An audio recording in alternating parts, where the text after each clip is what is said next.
HCU మరోసారి దేశవ్యాప్తంగా వార్తల్లోకి వచ్చింది. 400 ఎకరాల విషయంలో రాష్ట్ర ప్రభుత్వం తీసుకున్న నిర్ణయం రాజకీయ దుమారం రేపుతోంది.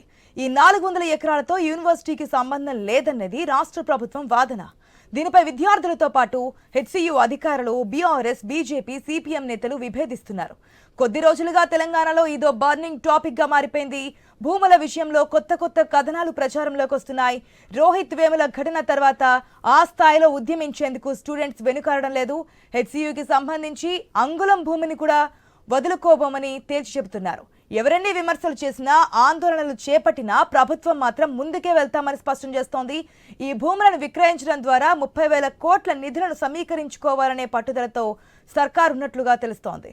సంక్షేమ పథకాలకు నిధులు లేక అల్లాడిపోతున్న రేవంత్ రెడ్డి సర్కార్ ఈ 400 ఎకరాలను బంగారు బాతుగా చూస్తోంది.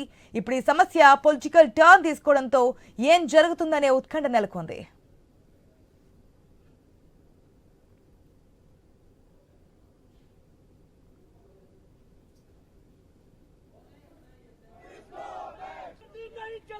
नहीं चलेगी, नहीं चलेगी, बकवास हमारा है, Telangana police go back, go back, go back, Telangana police go back, go back, go back, Telangana police go back, go back, go back, Telangana police go back, go back, go back, Telangana police go back, नहीं चलेगी, नहीं चलेगी, नहीं चलेगी, बकवास हमारा है, Telangana police go back, go back, go back, Telangana police go back, go back, go back, Telangana police go back, go back, go back, Telangana police go back, go back, go back, Telangana police go back, नहीं चलेगी, नहीं चलेगी, बकवास हमारा है, Telangana police go back, go back, go back, Telangana police go back, go back, go back, Telangana police go back, go back, go back.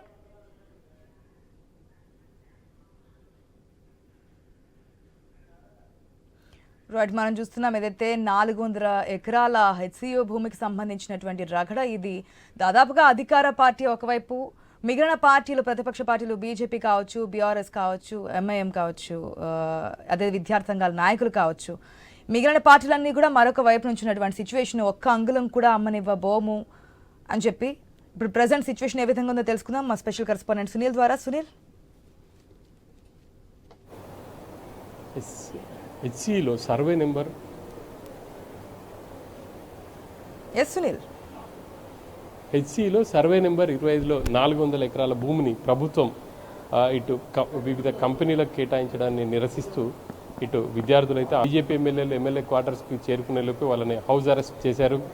ఇక ఎమ్మెల్యేలు పాయల్ శంకర్ కావచ్చు, అదేవిధంగా ధన్పాల్ సూర్యనారాయణ గుప్తాను వాళ్ళిద్దరిని అదుపులోకి తీసుకున్నటువంటి పోలీసులు ఇటు బీజేపీ ఆఫీస్కి అయితే తీసుకొచ్చి వదిలిపెట్టేశారు. ఇక ఎల్పీ నేత మహేశ్వర్ రెడ్డిని ఇంటి వద్దే హౌస్ అరెస్ట్ చేశారు. మిగతా నేతలందరినీ కూడా హౌస్ అరెస్ట్ చేసి పలు పోలీస్ స్టేషన్లకు అయితే తరలించినటువంటి సిచ్యువేషన్ అయితే ఉంది. ఇక ప్రధానంగా బీజేపీ డిమాండ్ యూనివర్సిటీ భూములను ప్రైవేట్కి అప్పగించడంపై వాళ్ళు తీవ్ర స్థాయిలో మండిపడుతున్నారు.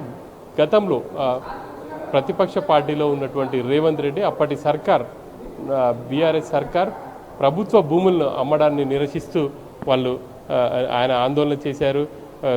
బీఆర్ఎస్ పై ఆయన యుద్ధం కూడా ప్రకటించారు. ఇప్పుడు ఆయన అధికారంలో ఉన్నారు, కాంగ్రెస్ పార్టీ అధికారంలో ఉంది. ప్రధానిగా ఇందిరాగాంధీ ఉన్నప్పుడు హెచ్సియు మంజూరు చేశారు. హెచ్సియుకి దాదాపు 3,000 ఎకరాలు కేటాయించారు. ఇప్పుడు ఇందిరమ్మ రాజ్యం అని చెప్తున్నటువంటి రేవంత్ సర్కార్ అవే భూముల్ని ప్రైవేట్ సంస్థలకు కట్టబెట్టడాన్ని తీవ్రంగా బీజేపీ నేతలు వ్యతిరేకిస్తున్నారు. ఖచ్చితంగా తమ ఆందోళనలు కొనసాగిస్తాం, రాబోయే రోజుల్లో ప్రభుత్వంపై తమ ఆందోళనలు కొనసాగుతూనే ఉంటాయి అని చెప్పేసి కూడా వాళ్ళు ప్రకటిస్తూ వస్తున్నారు.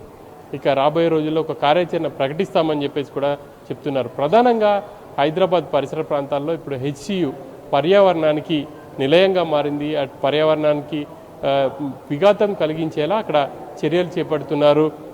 జేసీబీలతో అక్కడ ఉన్నటువంటి చెట్లన్నిటిని కూడా తొలగించే ప్రయత్నం చేస్తున్నారు. 400 ఎకరాల భూమిని చదును చేస్తున్నారు. అక్కడ ఉన్నటువంటి పక్షులు కావచ్చు, జీవచరాలన్నిటిని కూడా అక్కడి నుంచి తరలి వెళ్ళే అవకాశం ఉంటుంది. పర్యావరణానికి Right. విఘాతం కలగకూడదు అని చెప్పేసి ఇప్పటికే హైకోర్టులో కేసు వేశారు అని చెప్పేసి బీజేపీ నేతలు చెప్తున్నారు. మరోవైపు ప్రభుత్వ వాదన మరోలాగా ఉంది. ఇప్పటికే హెచ్సి నుంచి ఆ భూములను ప్రభుత్వం బదలాయించింది. హెచ్సికు ప్రత్యామ్నాయంగా 400 పైగా ఎకరాలు కేటాయించింది అని చెప్పేసి కూడా ప్రభుత్వ వాదనగా ఉంది. దానికి సంబంధించి గతంలో జరిగినటువంటి భూ బదలాయింపులకు సంబంధించి అప్పుడు ఇటు యూనివర్సిటీకి కావచ్చు ప్రభుత్వానికి మధ్య భూ బదలాయింపుకు సంబంధించినటువంటి ఆ పేపర్లను కూడా విడుదల చేశారు. ఇప్పుడు ప్రస్తుతం ఏదైతే సర్వే నెంబర్లో 29లో ఉన్నటువంటి 400 ఎకరాలు ఉందో అది హెచ్సిది కాదు అని చెప్పేసి టీజీఐసీసీ స్పష్టమైనటువంటి ప్రకటన చేసింది. అందుకే అక్కడికి వెళ్ళి చదువు చేసే కార్యక్రమాలు చేపడుతున్నాం. మాస్టర్ ప్లాన్కి అనుగుణంగానే అక్కడ పూర్తి స్థాయిలో సౌకర్యాలు డెవలప్ చేస్తాం, ఐటీ కంపెనీలకు కేటాయిస్తామని చెప్పేసి కూడా ప్రభుత్వ వర్గాల నుంచి అయితే చెప్తున్నారు. Asha right Sunil, thanks for the update. Yes, present మనం చూస్తున్నాం హెచ్సియు మరోసారి దేశవ్యాప్తంగా వార్తల్లోకి అయితే వచ్చింది. 400 ఎకరాల విషయంలో రాష్ట్ర ప్రభుత్వం తీసుకున్న డెసిషన్కి సంబంధించి ఏదైతే మిత్రపక్షాలు ప్రతిపక్షాలన్నీ కూడా ఏకత్రాటి మీద ఉన్నాయి. విద్యార్థి సంఘాలకైతే సంఘీభావం తెలుపుతున్నటువంటి సిచ్యువేషన్. ఎట్టి పరిస్థితులను ఒక్క అంగుళం కూడా కదలనివ్వమంటున్నాయి విద్యార్థి సంఘాలు. మాట్లాడదాం, మనతో పాటు డిబేట్లో పార్టిసిపేట్ చేస్తున్నారు మదన్ గారు, హెచ్సియు నాయకులు, అదేవిధంగా తేజావత్ వెంకట నాయక్ గారు ఉన్నారు, కాంగ్రెస్ నాయకులు, శంకరాల రవికుమార్ గారు ఉన్నారు, బీజేపీ అధికార ప్రతినిధి. నమస్తే అండి, వెల్కమ్ టు ద షో. ఫస్ట్గా అధికార పార్టీ యొక్క వెర్షన్ తెలుసుకుందాం, ఆ తర్వాత ఏం జరగబోతోంది ఏంటనే విషయాలు మాట్లాడదాం.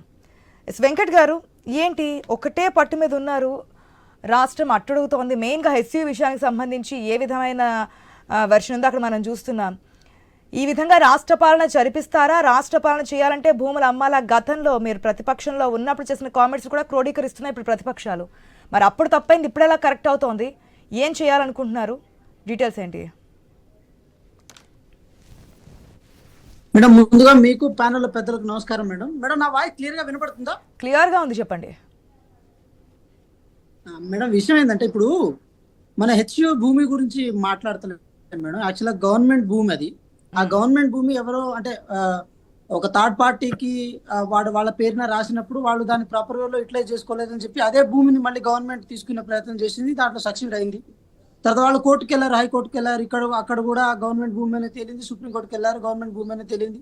2004 నుంచి ఇప్పటి వరకు 2025 వరకు గవర్నమెంట్ ఆ థర్డ్ పార్టీ ఐజిఎం అలాంటి ఆ సంస్థతో మాత్రమే ఉంది, కానీ ఎక్కడ హెచ్యు దీంట్లో ఇంప్లీడ్ కాలేదు.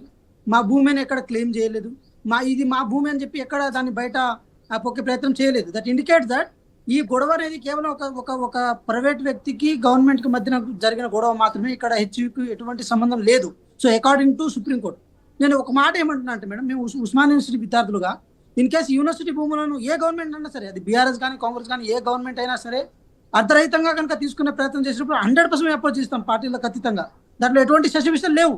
అది మా ఉస్మానియా యూనివర్సిటీలో హెచ్పి పెట్రోల్ బంకులు కానీ దానికని లీజులకు ఇచ్చినప్పుడు అడ్డగోలుగా మేము రోడ్ల మీదకి వచ్చిన సందర్భాలు ఉండే. కానీ ఇక్కడ విషయం ఏంటంటే మేడం, ఇన్ కేసు అది హెచ్యు భూమి అయి ఉంటే 100% మేము తప్పకుండా గవర్నమెంట్ విత్ ఇన్ గవర్నమెంట్లో కూడా మేము అగెనిస్ట్గా ఫైట్ చేసే వాళ్ళం. కానీ అది హెచ్యు భూమి కాదు. హెచ్యు భూమి అని చెప్పి హెచ్యు ఎక్కడ దాన్ని క్లెయిమ్ చేసుకోలే, ఎక్కడ ఇంప్లీడ్ కాలే. గవర్నమెంట్ స్వతహాగా ఒక బాధితురాలుగా గవర్నమెంట్ ఉండి అదే సుప్రీంకోర్టులో చాలా బలంగా కొట్లాడి ఆ భూమిని స్వీకరించే ప్రయత్నం చేసింది. సో ఇక్కడ ఇంకో మాట కూడా నేను చెప్పే ప్రయత్నం చేయాలి మేడం.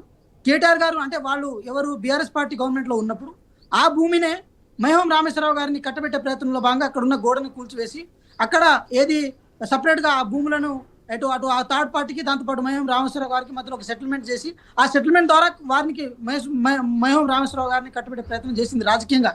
మేము ఎక్కడ దాన్ని ఆ చిత్రీకరణ పేరుతో మేము ఇక్కడ చేస్తలేం. కానీ ఇక్కడ చాలా స్పష్టంగా చెప్పే ప్రయత్నం ఏం చేస్తున్నాం అంటే అది హెచ్యు భూములు అని చెప్పి దాన్ని ఆ ప్రొజెక్షన్లో కూడా దాన్ని తీసుకురావద్దు. ఎందుకంటే అది ఇన్ రిటర్న్గా ఈ భూములు అక్కడ తీసుకుంటే మళ్ళీ గోపనపల్లిలో మళ్ళీ హెచ్యుకి ల్యాండ్ ఎలకేట్ చేయడం జరిగింది. సర్వే నెంబర్ 36, సర్వే నెంబర్ 37లో, సర్వే నెంబర్ 36లో 191 ఎకరాలు, సర్వే నెంబర్ 37లో 205 ఎకరాలు ప్రభుత్వ భూమిని ఏది హెచ్యుకి కేటాయడం జరిగింది. ఇన్ ప్లేస్లో దాదాపు 534 ఎకరాలను ఇక్కడ తీసుకోవడం జరిగింది. సో ఇక్కడ నేను ప్రధానంగా చెప్పే ప్రయత్నం ఏం చేస్తున్నా అంటే మేడం, చాలా స్పష్టంగా చాలా క్రిస్టల్ క్లియర్ గా అప్పుడున్న రిజిస్ట్రార్ గారు నరసింహ గారు 400 ఎకరాల భూమిని అమ్మితే తప్ప రాష్ట్రంలో అధికార పార్టీ పరిపాలన సాగించలేదా అనేది ప్రధాన ప్రశ్న. ఇన్ కేసు ఈ ప్రశ్న గానీ ఈ నింద గానీ మీరు గత ప్రభుత్వంలో ఉన్న బీఆర్ఎస్ మీద వేస్తే ఇంకా బాగుంటుంది మేడం. సో ఈ దుస్థితికి రావడానికి సరే కారణం ఏంటి? ఇప్పుడైతే పరిస్థితులకు రావడానికి- మీ ప్రభుత్వమే కదా, బీఆర్ఎస్ ప్రభుత్వం లేదు, వాళ్ళు చేసిన దానికే కదా ప్రభుత్వంలో మిమ్మల్ని కూర్చోబెట్టారు ప్రజలు. ఇంకా ఆ పార్టీ గురించి అంటే మాట్లాడదు. ఇప్పుడు మీరు తీసుకున్న డెసిషన్ గురించి సమాధానం చెప్పండి. ఇప్పుడు వాళ్ళు చేసిన అప్పుల గురించే కదా మేడం మిత్తులు అసలు కడుతున్నది. ఇన్కేస్ మేము చేస్తున్న అప్పులు అయితే వాళ్ళ గురించి మేము ఎందుకు మాట్లాడతాం? ఇప్పుడు విధ్వంసం చేసిన వాళ్ళ గురించే మాట్లాడతాం కదా దాన్ని పూడ్చినప్పుడు. ఇప్పుడు గాయానికి మందేసినప్పుడు ఆ గాయం దేనివల్ల అయితే అది కూడా తెలుసుకోవాల్సిన బాధ్యత ఉంటుంది. సో నేనేమంటున్నా అంటే మేడం, ఇప్పుడు సో మీరు అధికారంలోకి రాకముందే మీకు తెలుసు అప్పులు ఊబులో కూరుకుపోయింది రాష్ట్రం అనేది. సో అప్పుడే ఫిక్స్ అయ్యి వచ్చారు అధికారంలోకి 400 ఎకరాల భూమిని అమ్మి మనం చేద్దాము అని చెప్పి. అధికారంలో రాకముందు మరొక వెర్షన్ విన్నామే, ఏదైతే బీఆర్ఎస్ నాయకులకు సంబంధించిన ఆస్తులు కనుక బయటకు తవ్వి తీస్తే ఇవన్నీ కూడా ఈజీగా చేయొచ్చు, రాష్ట్రాన్ని అప్పుల నుంచి బయట పడొచ్చు అని చెప్పారు అన్నాడు అధికారంలోకి రాకముందు. ఆశ గారు ఈ భూమిని ఈ ప్రభుత్వం వదిలేసినా కూడా ఆ భూమి ఆగదు ఆశ గారు. దాని మీద వందల మంది కన్నులు ఉన్నాయి, దాని మీద ఎవరెవరో కళ్ళు ఉన్నాయి, దాని మీద చాలా పెద్ద తలకాయల కళ్ళు ఉన్నాయి దాని మీద. ఆ విషయాన్ని గ్రహించి ఇప్పుడు మేము ఇంకో విషయం కూడా చెప్తున్నాం. ఆ విషయాన్ని గ్రహించి మేము అదేదో ప్రైవేట్ వ్యక్తులకో ఇంకో వ్యక్తులకో ఏది వెస్టర్న్ ఇంట్రెస్ట్ లో భాగంగా కట్టుబడే ప్రయత్నం మేము చేస్తలే మేడం. మేము ఒక్కటే మాట స్పష్టంగా చెప్పే ప్రయత్నం చేస్తున్నాం. టీజీఐఐసి అనేది ఒక గవర్నమెంట్, ఒక పెద్ద గవర్నింగ్ బాడీ. అది దాని చేతిలో అది అప్పగిచ్చిన తర్వాతనే డిస్ట్రిబ్యూషన్ జరుగుతుంది. అలా కాకుండా మహేం రామేశ్వరరావు గారికో లేకపోతే ఇంకో పార్టీకో లేకపోతే బిల్లిరావుకో ఇంకెవరికో మేము అప్పచెప్పే ప్రయత్నం మేము చేయం కూడా. ఒక విషయం ఏంటంటే ఇన్ కేస్ గవర్నమెంట్ దగ్గర డబ్బులు లేనప్పుడు గవర్నమెంట్ ఏదైనా మన భూములు అమ్మొచ్చు. ఇప్పుడు అట్లా అనుకున్నప్పుడు గత గవర్నమెంట్ లో ఇది రైతు బంధు కోసం బీఆర్ఎస్ పార్టీ కూడా రింగ్ రోడ్ తాకట్టు పెట్టింది. మరి దాన్ని మేము రాజకీయంగా చూడలే. కానీ ల్యాండ్ అక్విజిషన్ రైట్ కూడా గవర్నమెంట్ ఉంటుంది, ల్యాండ్ ఎక్కడైనా సేల్ చేసే రైట్ కూడా గవర్నమెంట్ ఉంటుంది. ఆ పైసలు కూడా సంక్షేమ ఫలాల కోసమే తప్ప మా అంటే పార్టీ అంగుల ఆర్భాటాల కోసం అంటారు. ఓకే, మదన్ గారు ఉన్నారు. మదన్ గారు మాట్లాడిన తర్వాత రవికుమార్ గారి ఛాన్స్ ఇస్తాను. మదన్ గారు నమస్తే అండి. నమస్తే మేడం. మదన్ గారు ఇందాక వెంకటన్న మాట్లాడుతూ ఇది హైదరాబాద్ సెంట్రల్ యూనివర్సిటీ ల్యాండే కదన్నారు.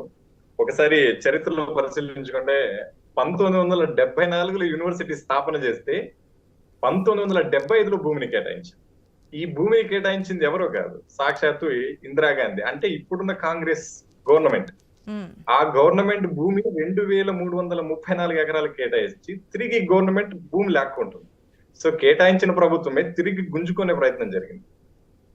ఇక్కడ కీలకంగా చూసుకుంటే మనం కొన్ని విషయాలు అన్న మాట్లాడుతున్నప్పుడు చెప్పాడు అది యూనివర్సిటీ ల్యాండే కాదని. యూనివర్సిటీ ల్యాండ్ కానప్పుడు 30 కోట్లతో మేము కట్టిన ఒక ఈస్ట్ క్యాంపస్ ఉంటుంది. బేసికలీ మనం రీజనల్ గా కొన్ని పిలుచుకుంటాం, దక్షిణ తెలంగాణ, ఈ ఉత్తరాంధ్ర, రాయలసీమ ఎలాగ పిలుచుకుంటారు. మా క్యాంపస్ ని north campus, south campus, east campus అని పిలుచుకుంటాం. ఈ ఈస్ట్ క్యాంపస్ లో మాది 30 కోట్ల ఖరీదు చేసే బిల్డింగ్ ఉంది. మా భూమి కానప్పుడు మేము బిల్డింగ్ కడతామా? ఇది ఒక పాయింట్. 2, టిఎన్జిఓకి ఇచ్చింది కూడా మా భూమిలు మొత్తం 2334 ఎకరాలు కేవలం అకాడమిక్ పర్పస్ వాడాలని ఆ రోజు ఇందిరాగాంధీ గారి గవర్నమెంట్ గెజిట్ రిలీజ్ చేసింది. మేము ఇప్పటి వరకు ప్రతి భూమి కేవలం ప్రజా ప్రయోజనార్థం అకాడమిక్ పర్పస్ లో వాడాం. మీరు చూసుకుంటే మేము ఏ రోజు టిఎన్జిఓ కాలనీ కేటాయించింది, ఆ రోజు రెసిడెన్షియల్ ఇష్యూ కానీ అదొక్కటి వదిలిపెడితే ఐఎస్బి స్కూల్ కి ఇచ్చింది మా ల్యాండ్. గచ్చిబౌలి స్టేడియం ఆ రోజు స్పోర్ట్స్ యూనివర్సిటీలో అలా వచ్చి డెవలప్ అవుతుంది విద్యార్థుల కంటే ఇచ్చింది మేమే. ఈ రోజు IIIT ఉన్నది, దాదాపుగా 62 ఎకరాలు కేటాయించింది మా భూమి నుంచి కేటాయించారు.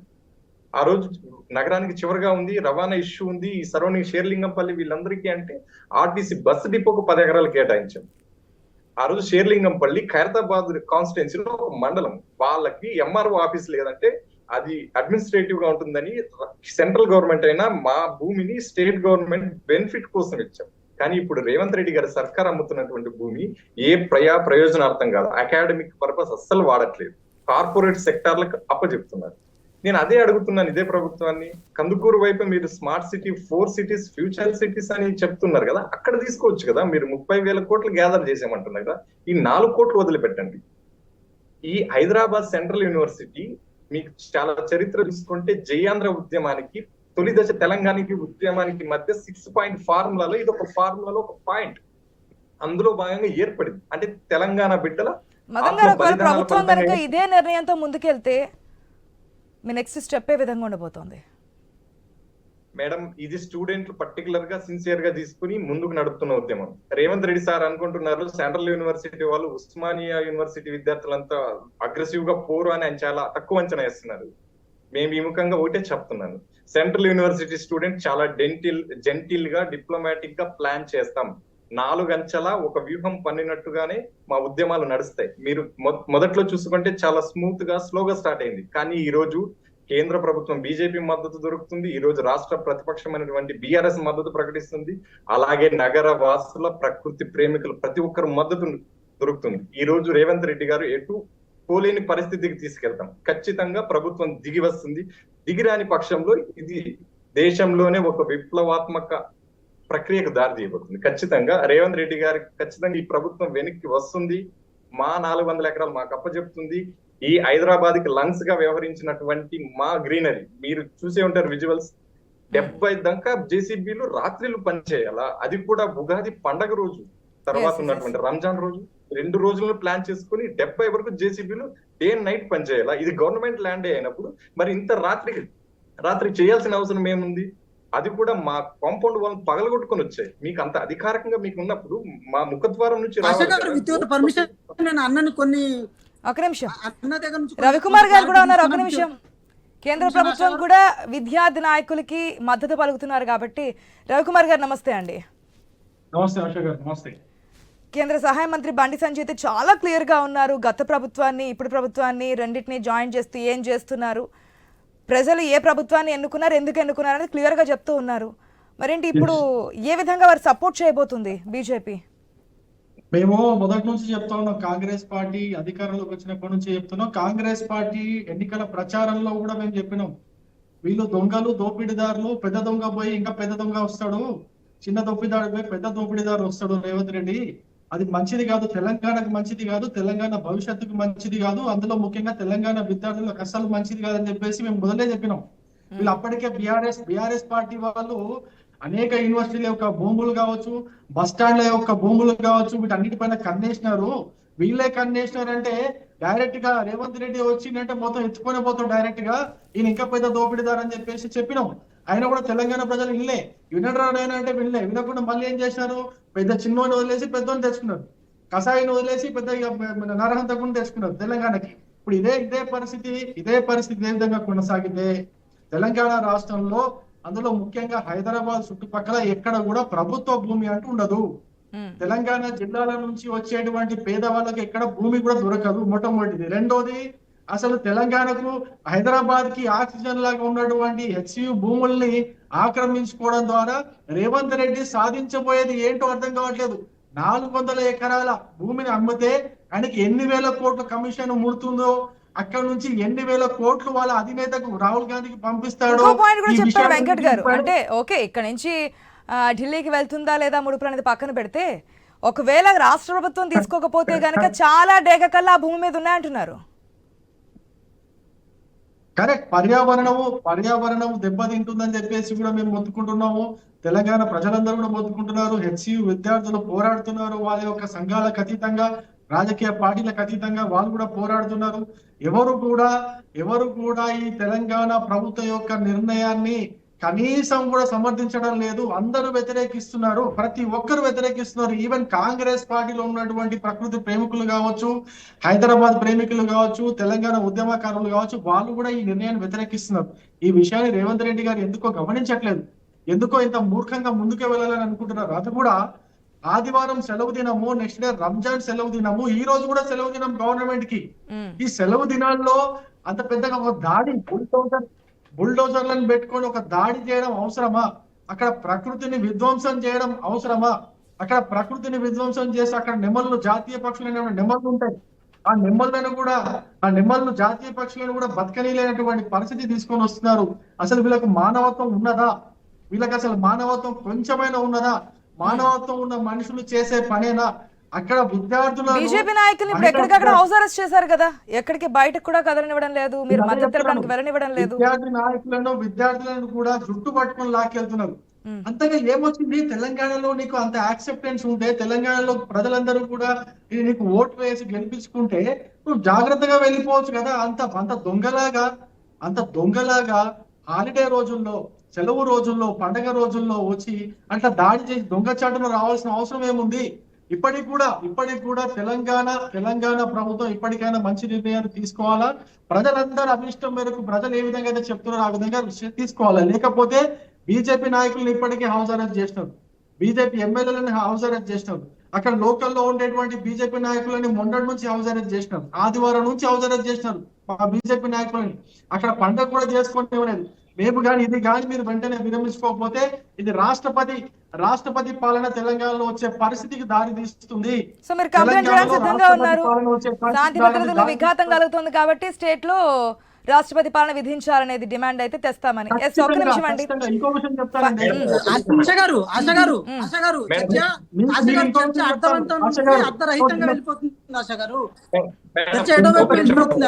ఏం వెళ్ళడం లేదు. మీరు ఈ రోజు ఉదయం నుంచి రాష్ట్ర నాయకులు అంటే బీజేపీ నాయకులు అవసరం చేయట్లేదు. ఎటు వెళ్తుంది చర్చ?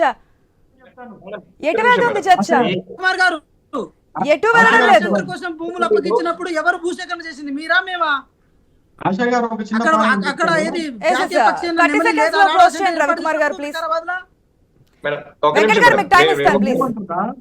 నేనేమంటున్నా, ప్రజల గొంతును నొక్కాలని చూస్తే మాత్రం ఈ యొక్క రాష్ట్రంలో శాంతి భద్రతల వ్యవహారం వస్తుంది. తద్వారా రాష్ట్రపతి పాలన వచ్చే అవకాశం ఉంటుంది. అందులో యూనివర్సిటీ భూములను మీరు కొల్లగొట్టాలని ప్రయత్నం చేస్తున్నారు. యూనివర్సిటీ కమిటీ అయితే ఉంటుందో అది రాష్ట్రపతి నిర్ణయిస్తుంది. రాష్ట్రపతి ద్వారా ఈ యొక్క కౌన్సిల్ ఎన్నిక కాబడుతుంది.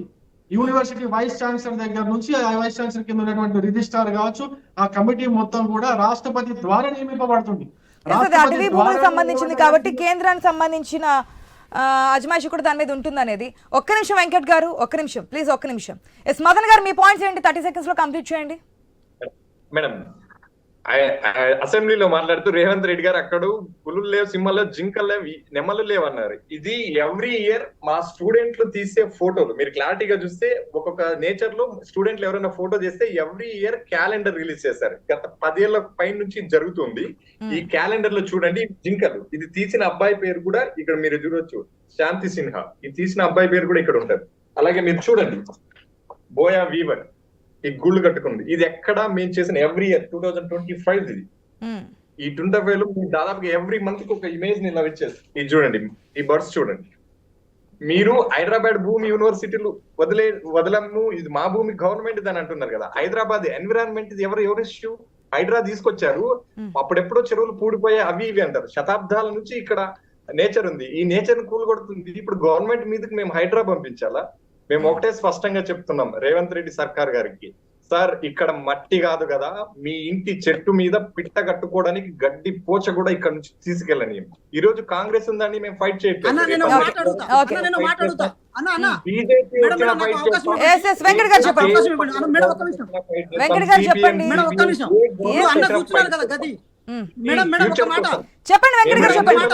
ఒక మాట, ఇప్పుడు అన్న కూర్చున్నారు కదా గది, ఆ గది కట్టగట్ట ముందు అక్కడ చెట్టు ఉన్నట్టే కదా. గుజరాత్ నుంచి ఆ విషయానికి వస్తే హైదరాబాద్ మొత్తం కొండలు గుట్టలే కదా, మరి ఇది డెవలప్మెంట్ ఎట్లా జరిగింది? స్ట్రైట్ గా కొన్ని క్వశ్చన్స్ అయితే వచ్చాయి. ఇది అటవీ ప్రాంతం కాబట్టి కేంద్ర పరిధిలో ఉంటుంది. మరొకటి, మీద ఒకవేళ గవర్నమెంట్ ల్యాండ్ అయితే కనుక ఎందుకు దొడ్డిదారిని వెళ్తున్నారు? సెలవు దినాల్లో ఎందుకు తీసుకెళ్ళి అక్కడ చదువు చేసే ప్రయత్నం చేస్తున్నారు? ఇవన్నీ కూడా వస్తున్నటువంటి ప్రశ్నలు. ఒకవేళ వెనక్కి తీసుకోకపోతే నిర్ణయాన్ని కనుక మరొక ఉద్యమం చూస్తారంటున్నారు. నన్ను అడిగారు కాబట్టి నేను చెప్పాలి. ప్లీజ్ నన్ను చెప్పండి, మీరే చెప్పండి మేడం. ఒక మాట, నేను ఒక ఉస్మానియా యూనివర్సిటీ విద్యార్థిని మేడం. ఒక మాట, నేను కూడా ఒక ఉస్మానియా యూనివర్సిటీ విద్యార్థిని. ఎట్ ద సేమ్ టైం ఎంతో లా చదువుకున్న వ్యక్తిని, LLB చేసిన, LLM చేసిన, నాకున్న కొన్ని లీగల్ పాయింట్స్ చెప్పే ప్రయత్నం నేను చేస్తా. ఇప్పుడు రవికుమార్ గారు అంటున్నారు ఏది ఎన్విరాన్మెంట్ ఇష్యూస్ వస్తుంది, బయోడైవర్సిటీ డిమాలిషన్ అవుతుందని చెప్పే ప్రయత్నం చేస్తున్నారు. మరి రాడార్ సెంటర్ ఏర్పాటు చేస్తున్నారు. మరి వికారాబాద్ లో మీ కేంద్ర ప్రభుత్వం సంబంధించిన సంస్థ, అక్కడ నెమలు లేవా? మరి అక్కడ జింకలు లేవా? ఇంకా ఏమి లేవా? అన్ని ఉన్నాయి కదా. మరి అక్కడ డైవర్సిటీ ఎందుకు కొలాబ్ చేస్తున్నట్టు మరి మీరు? ఇంకో విషయం కూడా చెప్పే ప్రయత్నం చేస్తున్నాం. ఇక్కడ విషయం ఒకటే, బండి అన్న ఒక మాట మీరేమన్నారు? చాలా పరుష పదాలు వాడారు. ఒక మాట చాలా పరుష పదాలు వాడారు.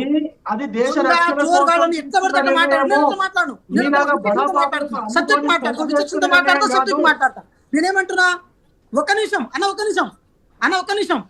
నేను చాలా విచక్షణతో మాట్లాడతాను. మీరు ఇందాక సంబోధించిన మాటలు గౌరవ ముఖ్యమంత్రి గారి పట్ల కానీ కాంగ్రెస్ పార్టీ నాయకుల పట్ల కానీ చాలా అగౌరవంగా మాట్లాడారు. నేను శంకించను.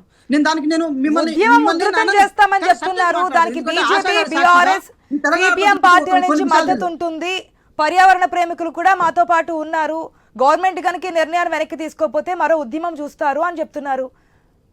వాళ్ళు సానుకూలంగా ఖచ్చితంగా మేడం. ఆశ ఏమన్నా గారు ఇప్పుడు నేను మిమ్మల్ని అడుగుతా అన్న ఒక్క నిమిషం. నేను మిమ్మల్ని అడిగిన సమాధానం చెప్పండి, తర్వాత మీరు నన్ను అడుగుతారు కానీ మీరు నాకు సమాధానం గారు. చెప్పండి.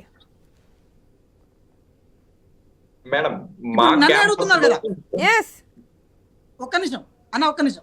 ఆశ గారు ఇప్పుడు ఈ క్వశ్చన్ నన్ను అడుగుతున్నారు కదా. మిమ్మల్ని అడుగుతున్నాను. వెంకట్ గారు చెప్పండి. ఆశ గారు థ్యాంక్ యూ వెరీ మచ్ ఆశ గారు, థ్యాంక్ యూ వెరీ మచ్. నేనేమంటున్నా అంటే బయోడైవర్సిటీ అంశం మీద మాట్లాడదామా లేకపోతే అది హెచ్యూ ల్యాండా కాదనే అంశం మీద మాట్లాడదాం, ఇది కూడా మీరు క్లారిటీ ఇవ్వండి. హెచ్సియు ల్యాండ్ అవునా కాదా అనేది ఆశ గారు వాళ్ళు క్లియర్ అసలు కట్ నేను ఏమంటున్నా అంటే సెక్షన్స్ తో పాటు ఎప్పుడు అది నిర్మాణం జరిగింది, ఆల్రెడీ ఎప్పుడు ఆ కోర్టు భూమి వచ్చిందని చెప్తూ ఉన్నారు. ఉద్యమం అనేది ఉధృతం చేస్తామంటున్నారు, మిగిలిన పార్టీల సపోర్ట్ అనేది వస్తుంది, అది Yes, yes, పర్యావరణానికి yes, సంబంధించింది అంటున్నారు. వారు ఏమైనా కూర్చోబెట్టి మాట్లాడించే ప్రయత్నం చేయబోతుందా సర్కార్ అనేది అడుగుతూ ఉన్నా. ఆ విధమైన ప్రయత్నాలు ఏమైనా జరుగుతాయా, హౌస్ అరెస్ట్లేనా? ఎస్ థ్యాంక్ యూ ఆశ గారు. ఎస్ ఆర్ నో, సమయం కూడా లేదు. ఏ విధంగా ముందుకు లేదు ఆశ వెళ్ళబోతుంది గారు, సర్కార్? Thank you very much. డెమోక్రసీలో